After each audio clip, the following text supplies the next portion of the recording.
ክብራን ሳድስ ቤተሰቦቻችን ፕሮግራማችን አሁንም ቀጥሏል። ያላችሁት በሳድስ የሚዲያ ዝግጅታችን ላይ ነው። እንግዲህ በጣም ጠበቅ ያሉ ነገሮች በዓለማችን በተለይም ደግሞ ምስራቅ አፍሪካ ላይ ያለውን ነገር የሚያሳዩ ብዙ ነገሮች አሉ እየሰማን ያለናቸው። በተለይ የአሜሪካው መንግስት ዶናልድ ትራምፕ በስደተኞች ላይ የያዟቸው አቋም ከጊዜ ወደ ጊዜ በጣም ጠንካራ የሆነ ነገር ይዞ እየመጣ ይገኛል። ሰው ሁሉ ሀገሩንና ቤቱን የሚፈልግበት ጊዜ ሊሆን የሚገባበት ሰዓት እንደሆነ በትክክል እየታየ ነው የሚገኘው። አሁን ባለበት ሁኔታ ላይ ከሰሞኑ በተለይ ዶናልድ ትራምፕ በሶማሊያ ስደተኞች ላይ የተናገሯቸው ንግግሮች በጣም ጠንካራ ነገር ያሳዩ እንደሆነ በደንብ መረዳት ችለናል። እሱ ብቻ አይደለም፣ በጣም የሚያሳዝነው ደረጃ በሶማሌና በኢትዮጵያውያን መካከል ልዩነት እስኪያጡ ድረስ በኢትዮጵያ ሶማሌ ኤርትራ ልዩነት በማጣት የተነሳ በጣም ከፍተኛ ፍርሃት ነው ያለው። በተለይ የሶማሊያ ስደተኞችን እየያዟቸው እያሰሯቸው ነው አሁን ባለበት ሁኔታ ላይ ያሉት። ስለዚህ በዛ አካባቢ ላይ የሚኖሩ የኢትዮጵያና የኤርትራ ዜጎች ከሶማሊያውያን አንዳንድ ሶማሌዎች ጋር ተቀራራቢነት ያለው መልክ አላቸው። አንዱ እሱ ነው። ሁለተኛ ደግሞ ከኢትዮጵያ ሶማሊያ ክልል ደግሞ የሄዱም አሜሪካ ውስጥ ያሉ ዜጎች አሉ። እነዚህ ሰዎችም እንደዚህ ዋጋ እየከፈሉ ነው አሁን ባለበት። በጣም ፍራስትሬት አድርጓል። መረጃዎች እንደሚያሳዩት በዋሽንግተን ውስጥ ብቻ አንድ አፍጋኒስታን ስደተኛ ባለፈው የአሜሪካ የብሔራዊ ዘብ አባላት ላይ ጥቃት ከፈጸመ በኋላ የዶናልድ ትራምፕ አስተዳደር እየወሰደው ያለው አጠቃላይ ሂደትና የፖለቲካዊ ጉዳይ ምስቅልቅል ያለውበት የስደተኞች ጉዳይ የተመሰቃቀለበት ነገርን ስናስተውል ጉዳዩ አንዳንዴም ሆን ተብሎ የተሰራም ድራማ ይሆን ወይ? ምክንያቱም ስደተኞች ለማስወጣት ሰዎች ተገለው ይሆን ወይ? ሆን ተብሎ ሰዎችን ገሎ ያው ገዳዩን ታስረዋል። ከዛ ከሆነ ጊዜ በኋላ ገንዘብ ሸተው ተሸኘዋል ፈተው ምንም የሆነው ነገር ስለሌለ በዚህ አይነት ሁኔታ ላይ ያሉ ሁኔታዎች ተፈጽመዋል። እንግዲህ ከርክ የሚባለውን ሰው ገዳይን በተመለከተ ያሉ መረጃዎች ራሱ ትራምፕ ላይ የሹቲንግ ወይም ደግሞ ተኩሶ የሳታቸው አካላት ላይ ያሉ መረጃዎች ድብቅ ናቸው እንደምታውቁት ማለት ምን እየተከናወነ እንደሆነ የሚታወቅ ነገር የለም። ከሰሞኑ አንዲት ኢትዮጵያዊት በመኪና አደጋ ተገይታ ሞታለች አሜሪካን ውስጥ። ነገር ግን ገዳይዋ እንግዲህ ልብ በሉ አሻራ የሚባል አለ፣ መኪናዋ ሲነዳ የነበረበት አሻራ አለ፣ ብዙ ነገር አለ። ገጭቷት ነው የሄደው። ሳድስ መኪናውን አቁሞ ጠፍቷል። በቃ ጠፋ ተባለ። አሜሪካ በሚያክል ሀገር ገዳዩን እየፈለግን ነው። በጣም የሚያስቁ ነገሮች አሉበት እንግዲህ እንደሰማችሁት ማለት ነውና ውሸት ነው። እውነተኛ ዳኝነት ያለው በአምላካችን እጅ ላይ ነው። ምድር በእውነተኛ ዳኝነት ላይ አይደለም ያለችው። ተሰደው የሚኖሩ ዜጎቻችን፣ ተሰደው የሚኖሩ ኢትዮጵያውያን፣ ኤርትራውያን በእጅጉ ከፍተኛ ስጋት ውስጥ ያሉበት ጊዜ ነው። በተለይ አሁን አሜሪካ ውስጥ ያለው ማለት ነው። ስለዚህ አሜሪካ የዜግነትና ስደተኝነት አገልግሎት ሁሉም የጥገኝነት ጥያቄዎች ላይ ተገቢ ምርመራ እስከሚካሄድ ድረስ እገዳው ጸንቶ እንደሚቆይ ማለትም ከሶስተኛው ዓለም ሀገራት ምንም አይነት ስደተኛ አንቀበልም፣ በእጃችን ላይ ያሉ ስደተኞችንም ወደ የመጡበት እንመልሳለን በሚል የሀገራት ቁጥር ዝርዝር ወጥቷል እንደሰማችሁት ማለት ነው። ስለዚህ ትራምፕ የሶስተኛ ዓለም ሀገራት ስደተኞች ወደ አሜሪካ እንዳይገቡ የሚያደርገውን ይሄን ዘላቂ እገዳ የሚለውን ነው ለመጣል እቅድ እንዳላቸው ካመለከቱ በኋላ ወዲያውኑ የአሜሪካ ስደተኞችና ጥገኝነት ጥያቄ ቦታ የላትም የሚለውን ነገር ዘጉት ማለት ነው እንደሰማችሁት። ከዛ አሜሪካ ብሔራዊ ዘብ አባላትን ያቆሰለውና የገደለው አፍጋኒስታን ስደተኛ በመሆኑ ነው ይሄን ያደረግነው አሉ። ከዛ አፍጋኒስታን የሚመጡ ጥያቄዎችን መቀበል አቁሞ ነበር። አሁን ደግሞ የሀገር ውስጥ ሙሉ ነገሮችን በተመለከተ ማንኛውንም እየተቀበለ አይደለም ማለት ነው። ስለዚህ በትራምፕ አስተዳደር ህገወጥ የሚባል ስደተኛ ማን ነው የሚለውን በተመለከተ በብዙ መልኩ የሚነገሩ ጥያቄዎች አሉ። ቢቢሲ ለዚህ የሚሆነውን ኢንተርቪው ሰርቶ ያወጣው አንድ ውጤት የሚያሳየው በአሜሪካ ውስጥ ያሉ ከፍተኛ የህግ አዋቂ የሆኑ ሰዎችን ሁሉ ኢንተርቪው አድርጓል። እዛ ላይ በተለይ በስደተኞች ችሎት ከአሜሪካ እንዲወጡ የተወሰነባቸው ስደተኞች ናቸው። እነሱ ሆነው በተጨማሪም በወንጀል ወይም በሌላ ጉዳይ የሚፈለጉ ግለሰቦች ናቸው።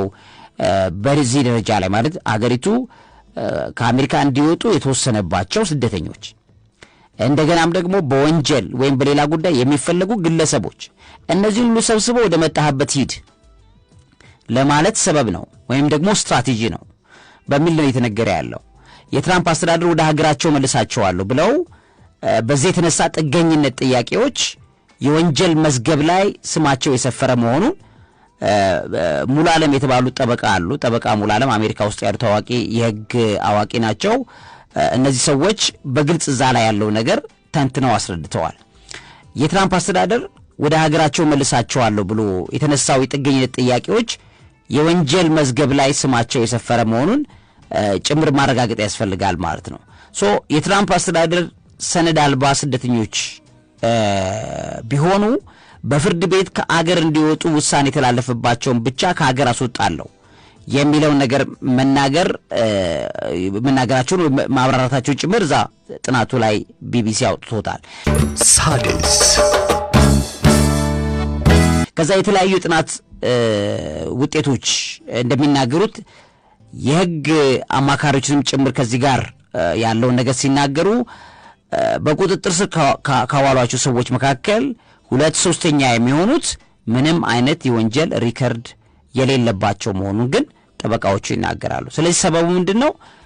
ወንጀል ሪከርድ ያለባቸውን ይሏቸዋል። ግን 2/3 ማለት እንግዲህ አስቡት 75% የሚያክለው ምንም አይነት የወንጀል ሪከርድ የሌለባቸውን ሰዎች ሁሉ እየሰበሰቡ እያሰሯቸው ነው አሁን ባለበት ሁኔታ ላይ ያሉት ማለት ነው።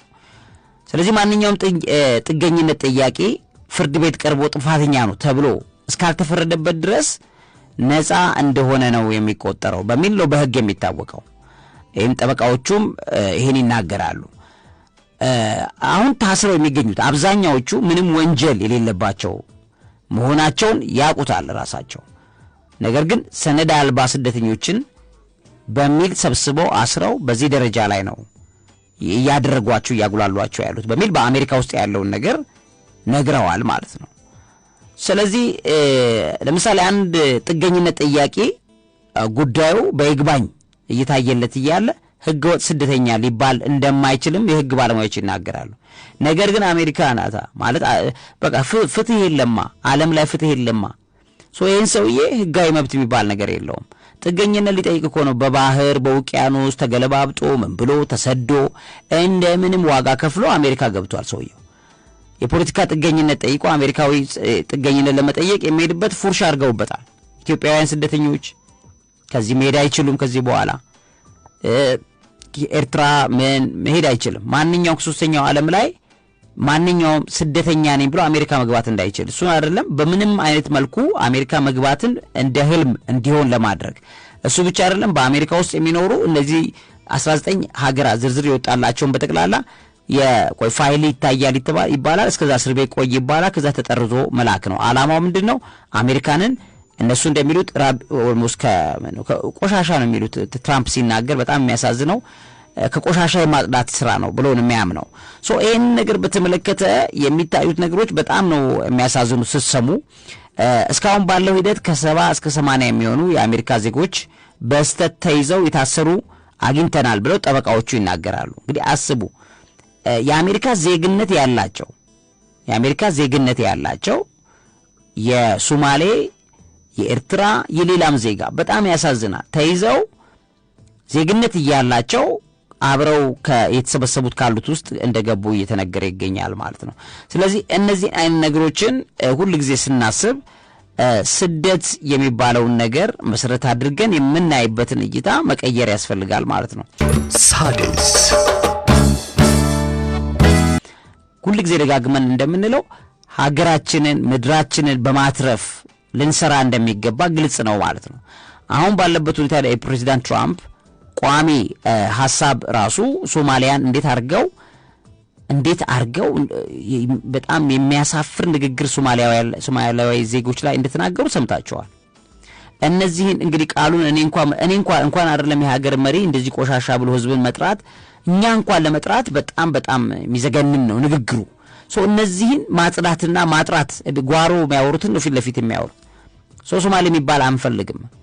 ሶማሊያዎቹ ባሉበት ቦታ ላይ በተለይ ሚኒሶታ ይመስለኛል እና በዛ ቦታ ላይ በጣም በርካታ ኢትዮጵያውያን አሉ። የሶማሌ የኢትዮጵያ ሶማሊያ ክልል ኢትዮጵያውያን ዜጎች ከሶማሌ ጋር ከሚኖሩት ጋር በምን ይለያያሉ? እሺ ኢቭን ኢትዮጵያውያን ራሱ ለመለየት በጣም ተቸግረዋል። በጣም ብዙ የአበሻ ኮሚኒቲ ያለበት ቦታ ነው። ስለዚህ እነሱን እየሰበሰቧቸው ነው። አሁን ዛሬ ትላንትና እያሰሯቸው ነው ያሉት። ሲያስሯቸው ኢትዮጵያውያንንም ኤርትራውያንንም ጨምረው እያሰሯቸው ነው ያሉት። ቀጥሎ ደግሞ ኤርትራ ላይ እንደሚመጣ እንደዚህ አርገው እየተናገሩ ነው ያሉት። እና የሚሰማው ነገር ምንድነው? በመጨረሻዎቹ ዘመናት ላይ ሰው ሁሉ ወደ ሀገሩ ወደ ቤቱ እንደሚሰደድ ቅዱስ ቃል ይናገራል።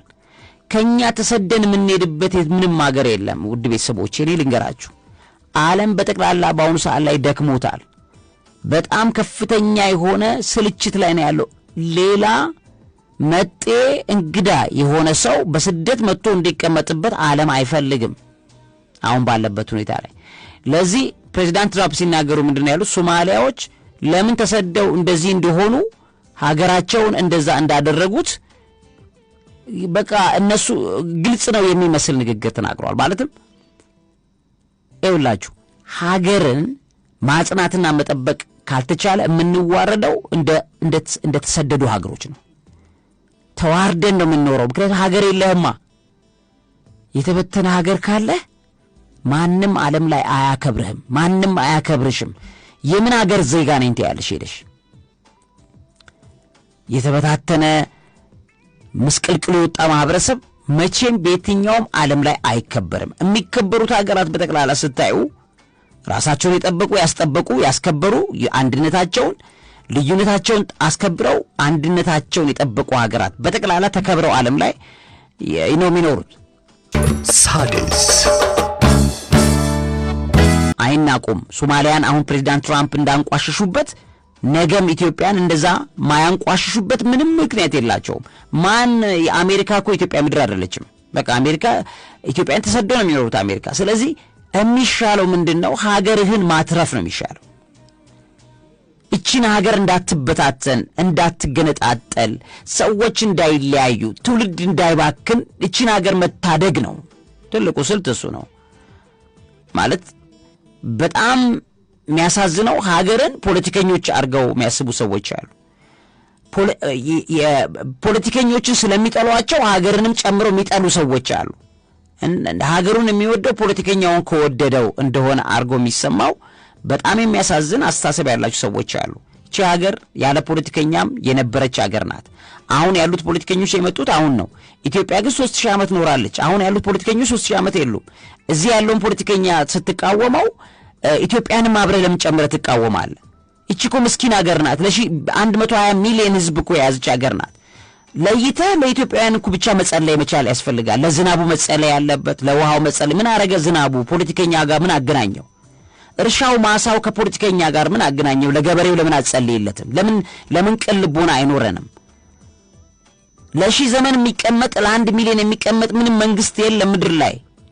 የዘላለም መንግስት ያለው እግዚአብሔር ብቻ ነው። ስለዚህ ለሀገራችን ፖለቲከኞች ላይ ባለስልጣናት ላይ ቅያሜ ቢኖረን ለሀገራችን ለምን ጸሎት ማድረግ ያቅተናል? ለምን ሀገራችን እንቀየማታለን? ምን አደረገች? እና በቃ በጣም ነው የሚያሳዝነኝ። እኔ ይሄን ነገር ሳስበው ሁሌ ልቤ ያዝናል።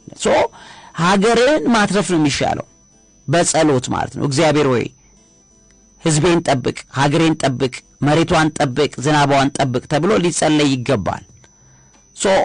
ይሄ ምስራቅ አፍሪካ ላይ ያለው ሰላም እጦት ሄዶ ከባድ ዲስትራክሽን እንዳያመጣ የፕሬዝዳንት ትራምፕ ኢትዮጵያ ላይ ያላቸውን አቋም አይታችሁ እንደሆነ በጣም በጥንቃቄ ማኔጅ እያደረጉት እንዳሉ በግልጽ እያየን ያለ ነው። ከግብጽና ኢትዮጵያ መካከል ያለውን ግጭት እንኳን ለማስተካከል እየተካሄደ ያለበት መንገድ ምንድነው? በሁለቱ መካከል ያለው ነገር ወደ ጦርነት እንዳያመራ ፕሮቴክት ማድረግ ነው። ለምን? አሜሪካ ሁለቱንም ነው የምታጣው። ስለዚህ አሜሪካ ኢትዮጵያንም ግብጽንም ወደ ጦርነት እንዳይገቡ ለማድረግ እየሄደች ያለችበት ነገር እንዳለ እየሰማን ነው። በሁለቱ መካከል በዳኝነት በሽምግልና ነገሮችን በመደራደር ማሳለፍ የሚቻልበት በኢትዮጵያ ውስጥም ያለ እርስ በርስ የተለያየንባቸውንም ነገሮች አሜሪካ የውጭ ጉዳይ ሚኒስትሯንም አስደውለው እንደ ፕሬዚዳንት ትራምፕ ማለት ነው። እንደገናም ደግሞ ከፍተኛ የሚሊተሪ አታሼ ወዚህ ምስራቅ አፍሪካ ላይ ያሉ ሰዎችም ሰሞኑን ሰምታችኋል የተላኩ ሰዎች ኢትዮጵያ ደግሞ በኤርትራ ባህር በቀይ ባህር ላይ ደግሞ የሚሊተሪ ተቋም እንዲኖራት ለማስቻል ሌሎችም ሀገራት ጭምር የሚሰሩትን ነገሮች እየሰማን ነው። እኚህ ነገሮች ሄደው ጦርነትን የሚያስቀሩ እንዲሆኑ ብቻ ደግሞ ከኛ የሚጠበቀው መጸለይ ነው። ሣድስ ሁሉም ነገር ለኢትዮጵያ ጥቅም እንዲሆን ለ120 ሚሊዮን ሕዝብ ጥቅም እንዲሆን ልንጸልይ ይገባናል። እኔ ብዙ ፖለቲካ ላይ ስለማይመለከተኝ ነው። ምክንያቱም እኔ ሕዝብ ነው የሚመለከተኝ። አይኔም ልቤም ያለው ሕዝብ ላይ ነው። አይኔም ልቤም ደግሞ ቀና ስር ሰማይ እግዚአብሔር ጋር ነው ያለው። ሌላው ነገር አይመለከተኝም። ምክንያቱም እኔ በምድር ፖለቲካ አይደለም የምኖረው በእግዚአብሔር ፖለቲካ እንደሆነ አድርጌ ማምን ሰው ነኝ። እኔ ፖለቲከኞችን ሁሉ ተቃዋሚንም መንግስትንም ማንንም የአሜሪካን ፖለቲከኞች የምንንም ተመልክተን ህዝብን ልንቀየመው ልናዝንበት ህዝብ ላይ ልንጨክን አይገባንም ማለት ነው። ለህዝብ ብቻ ለይተን ልንጸልይ ይገባል። ለገበሬው፣ ለአፈሩ፣ ለውሃው፣ ለምኑ እየለየን መጸለይ መቻል አለብን ማለት ነው። ስለዚህ እግዚአብሔር ፕሮቴክት እንዲያረጋት እችን ሀገር እንዲጠብቃት አሜሪካም በምስራቅ አፍሪካ ላይ ሰላም እንዲመጣ የምታረገው ጥረት ኢትዮጵያም ደግሞ ጥቅሞቿ እንዲጠበቅላት የምታረገው ጥረት ይኖራል። ሌሎችም እንደዚህ ሁሉም ግን ህዝብን ለሚጠቅም ለበጎነት እንዲሆን ነው መጸለይ ያለብን ማለት ነው። ምክንያቱም ኢትዮጵያ ላይ ሰላም መጥቷል ማለት የእያንዳንዱ ሰው ህይወት ላይ ሰላም መጥቷል ማለት አይደለም። የእያንዳንዱ ሰው ህይወት ላይ ሰላም የሚመጣው የእግዚአብሔር ሰላም በህይወታችን ላይ ሲኖር ነው። ያንን ሰላም ሰው እንዲያገኝ ደግሞ ማንም ሊሰራ አይችልም። የሣድስ ቤተሰቦች እኛንን ልንሰራ የሚገባን ማለት ነው። እኛ ደግሞ የምንሰራው በምድር በጸሎት ነው። እግዚአብሔር ሆይ ሀገራችንን ለአንዴና ለመጨረሻ ጊዜ ሰላም አድርግልን። ያንተ ህይወት በህይወታችን ላይ ጣልቃ ይግባ። በምድራችን ላይ ኃይልህንና ክንድህን ዘርጋልን ብለን ልንጸልይ እንደሚገባ መጠቆም ወድጄ ነው። ስደት ግን ነገም በማን ነው ኢትዮጵያን የሚያግድ ነገር እስካሁን ድረስ አልመጣም። ከኢትዮጵያ ወደዛ ግን መሄድ አይቻልም። ያው ከሶስተኛው ዓለም ለጥገኝነት መሄድ አይቻልም። ነገር ግን ነገም በኢትዮጵያውያን እዛ ባሉ ኢትዮጵያውያን ላይ ፖሊሲ አይወጣም ተብሎ አይታሰብም። ስለዚህ የሚሻለን ሀገራችንን በጸሎት መታደግ ነው ማለት ነው። በዚህ መልእክት ለማስተላለፍ ነው። ፕሮግራማችን ይቀጥላል። እውቀት ታላቁ እግዚአብሔርን ታከብራለች።